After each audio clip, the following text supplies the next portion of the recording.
इतकं सुंदर मंदिर आहे आणि देवाच्या आणि घरामध्ये असणाऱ्या ज्येष्ठांच्या चरणावर आपण नतमस्तक झालं पाहिजे. घरात सासू सासरे असेल तर दररोज सकाळी उठल्यानंतर देवाची पूजा केल्यानंतर सासू सासऱ्यांचं दर्शन घेतलं पाहिजे.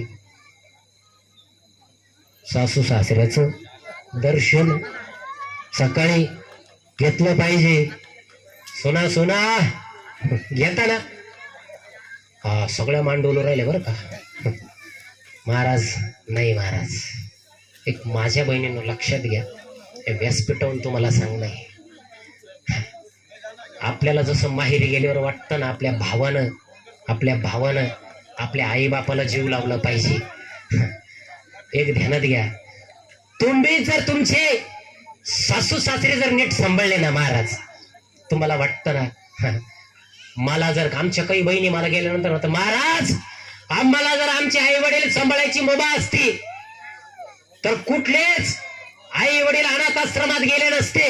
माझ्या बहिणी काही ठिकाणी सांगतात, एक बहीण भावाबरोबर भांडत होती, अरे दादा तुला लाज नाही वाटत का म्हणे, समृद्धीचा पैसा भेटला म्हणे तू जरा डिंगारला, आपल्या आई बापाला घराच्या बाहेर काढलं. बहीण सांगत होती दहाव्याच्या ठिकाणी, मी ऐकत होतो जरा, ती बहीण म्हणत होती, दादा अरे अण्णा बहिणीला मला जर आई वडील सांभाळायची मुभा असती तर जगाच्या पाठीवर कोणतेच आई वडील अनाथ आश्रमात गेले नसते.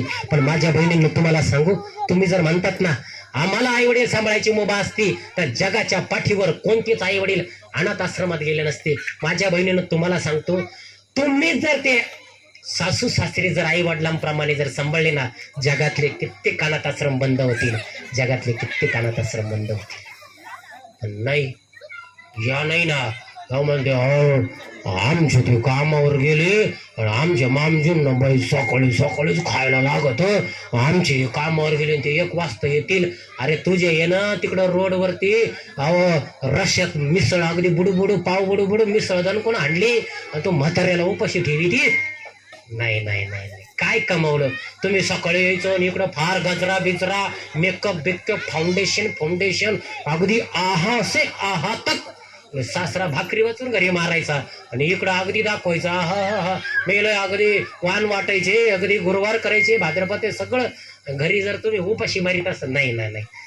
अरे आमच्या आई वडिलांना सकाळी भाकर लागते, आमच्या म्हाताऱ्या आई बापाला भाकर लागते. नाही नाही नाही नाही. अरे तुम्हाला आता लय भारी झालं, 1 BHK 2 BHK with toilet bathroom attach. ते गावरण पण आहे, वेस्टर्न पण आहे, सगळे. गॅस टाकीवाला तुम्हाला घरात येतो गॅस टाकी जोडायला, ठुक केलं का लगे गॅस पेटल्या जातं. नाही नाही नाही नाही. अहो आमच्या माईला अहो पहाटे उठावं लागायचं आणि सरपणाला जावं लागायचं, खांड गोळा करायला जावं लागायचं. अरे आमच्या आईच्या आजही तुम्ही तळवा जर पाहिला, तळपाय पाहिला, पूर्वी येड्या बाबळीचे लांब लचक काटे असायचे, ते काटे पायात घुसायचे. आजही आमच्या आई बापाचे माता मावल्यांना तुम्ही पाय पा कुरप झालेले मोठ्यांनी. गॅस नव्हता, अहो चुलीनं वल्ल सरपण फुकावा लागायचं फुकणी ना. अरे धूर व्हायचा, आमच्या माऊलीचे डोळे गेले नाही त्यावेळे. तुम्हाला मोबाईलवर एवढं दिसतो, नाही मला दवाखान्यात घेऊन जाऊ मला दिसलं.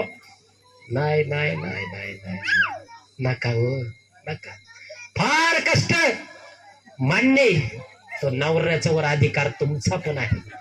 पण महाराज घर बनत असताना घराचा पाया जितका गरजेचा आहे तितका कळस सुद्धा गरजेचा आहे. या आमच्या माईनं जर पहाटे उठून त्याचे डबे केले नसते, चूल फुकू जर स्वयंपाक केला नसता तर तुमचा नवरा 10 लाखाचं 20 लाखाचं पॅकेज तुमच्या नवऱ्याला भेटलं नसतं.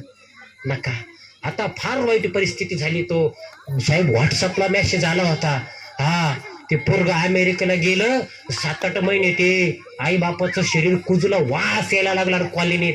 अरे तुम्ही आता मला प्रामाणिकपणे सांगा, इथं बसलेले एकदम शेवटचं उदाहरण घ्यायचं थांबू. तुम्ही पहाटे उठू डबे केले, पोरं शिकवले, BSc केले, BEd केले, MBA केले, डॉक्टर केले, इंजिनियर केले, IT क्षेत्रात केले. तुम्ही पहाटे उठू डबे केले, पोरं शिकवले, पुण्याला गेले, मुंबईला गेले, ऑस्ट्रेलियाला गेले, इंग्लंडला गेले, स्वित्झर्लंडला गेले, हॉलंडला गेले, पोलंडला गेले. 20 लाखाचं पॅकेज, 50 लाखाचं पॅकेज.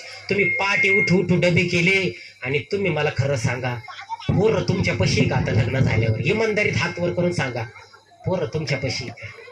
नाही नाही नाही नाही. लग्न झाल्यावरती आई पशी येतं, म्हणता आई माझ्या जेवणाची फार आबळ होती ग, मेसचे डबे खाऊ खाऊ वैतागलं. मग ही आमची माऊली ग्रहलक्ष्मी नवऱ्याकडे जाते, नवऱ्याला म्हणते सुनबाईला आपल्याला पुण्याला पाठवावं लागेल, सुनबाईला मुंबईला पाठवलं, आपल्या बाबड्याची हलवती ना हो, हा डब्याची पाठवणार. हे शिष्टमंडळ लय हुशार, पाठवणा. मग काय पाठवल्या जातं तर सगळं बिरड घेऊन जातो. अहो दिवाळीला पोरग आई बापाला पाहायला आलं नाही, नाही ना ववळीला आलं नाही, नाही आले, पोरं उडून गेले. 10 लाखाचं पॅकेज, 20 लाखाचं पॅकेज नाही आलं. पोरग दिवाळीला फोन करता, आई एवढी दिवाळी तुम्ही करून घ्या, मला वर्कलोड आहे, वर्कलोड फार आहे ऑफिसचा, मला काही यायला जमणार नाही. पोरं आली नाही रे, नाही आली पोरं, नाही आली. म्हणून पोराला 10 लाखाचं पॅकेज नक्की असावं, 20 लाखाचं पॅकेज असावं, पण पोऱ्याला संस्कार असावे. संस्कार जर असेल ना महाराज, पोरं बिघडणार नाही. म्हणून संस्कार असण्याकरता हा जो अट्टहास आपल्या या सोसायटीतल्या मित्रमंडळांनी केला, त्यांच्याकरता एकदा टाळ्या होऊन जाऊ द्या. वा वा, हे याच्याकरता आहे, याच साठी केला होता अट्टहास. हे काय त्यांना त्यांचं नाव बिरवायचं नाहीये. अमरीश सर असतील, कडलक सर असतील, त्यांच्याबरोबर असणारे आमचे जगताप साहेब असतील, गाडे साहेब असतील, कराळे सर असतील, मेत्री सर असतील, त्यांना नाव मिरवायचं नाहीये. त्यांचा उद्देश माता माऊलीनं एकच आहे, ही येणाऱ्या तरुण पिढीला आपला धर्म कळावा, येणाऱ्या तरुण पिढीला आपले संस्कार करावे, आणि या कॉलनीत असणारे सगळे एक संघ राहिले.